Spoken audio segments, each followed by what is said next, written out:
The title says it all. The LA Clippers are interested in trading for New Orleans Pelicans guard Lonzo Ball.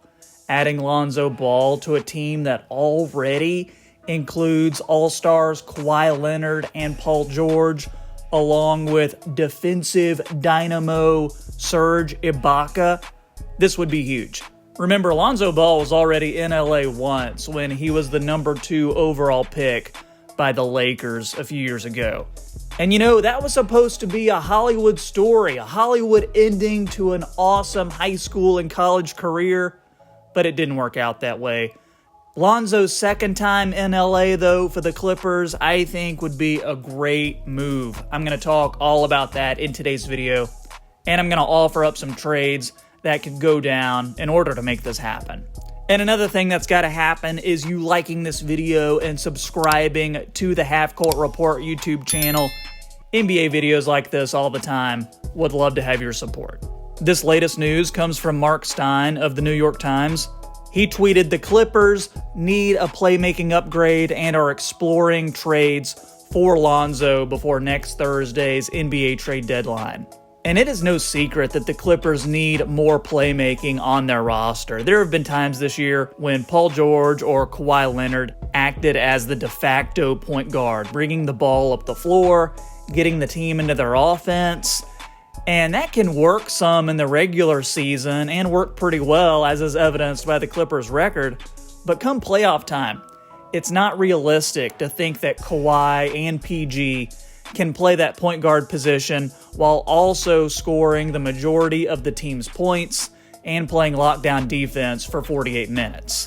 And that right there is a huge reason Lonzo Ball would be an upgrade over players like Reggie Jackson and Patrick Beverley, point guards currently on the Clippers roster who are more suited for niche-type roles as scorers or defenders. With Lonzo, he can play solid defense, he can push the pace, he can score it from 3, and he has a focus on playmaking and getting the stars the ball in the right spot. His NBA career has shown that that is the role he's best suited for, and that is what is most in line with his strengths as a basketball player. The Pelicans are looking to be gauging the trade market for Lonzo for several reasons.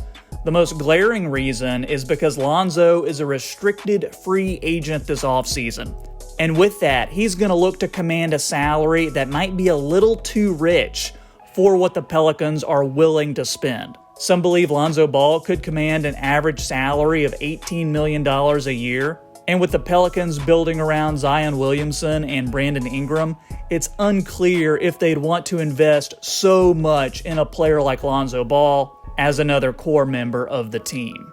Because you got to remember, they also have young up-and-coming players like Nickeil Alexander-Walker and Kira Lewis Jr. These are players who they drafted high in the draft who need more time on the floor and could end up being better versions of Lonzo Ball in the long run. So adding all that into account, the salary, the logjam at the guard spot, a trade might be the best option for New Orleans and Lonzo Ball. So for the next part of this video, let's look at some potential Lonzo trades that could be beneficial to both teams. The first trade is pretty simple. It sends Lonzo to the Pelicans for the expiring contracts of Lou Williams and Patrick Patterson and rookie Daniel Oturu, along with 2 second-round picks.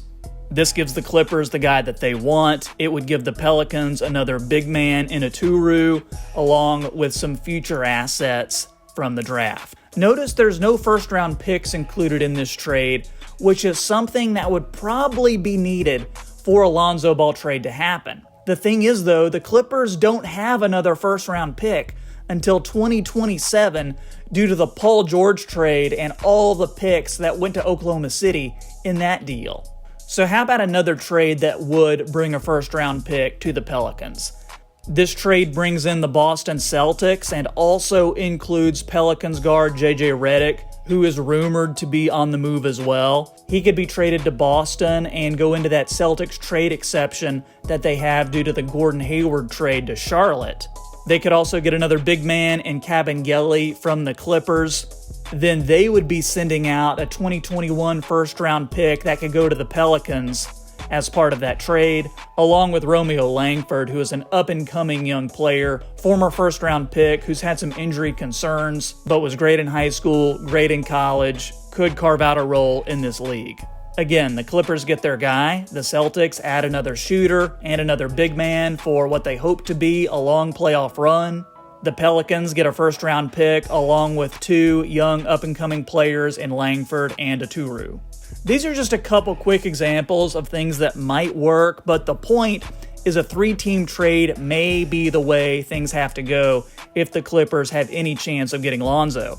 There's no doubt that the Clippers' lack of first-round picks could be a detriment to getting any sort of deal accomplished. And you know what? It may even be a case of the Pelicans not even wanting anything the Clippers have to offer. This could just be a rumor involving a big market team having interest in a big basketball name, but there's no substance behind it. I think it's also pretty interesting that news regarding the Clippers' interest in Lonzo has come out a day after Lonzo's dad, LeVar Ball, made a statement to the effect that his son has to find a way out of New Orleans and onto a team that better suits his basketball abilities. We'll have to see as we get closer to the trade deadline next week, but I do think this would be a smart deal for the Clippers if they're indeed able to pull it off. But the price to get Lonzo is going to cost a little bit.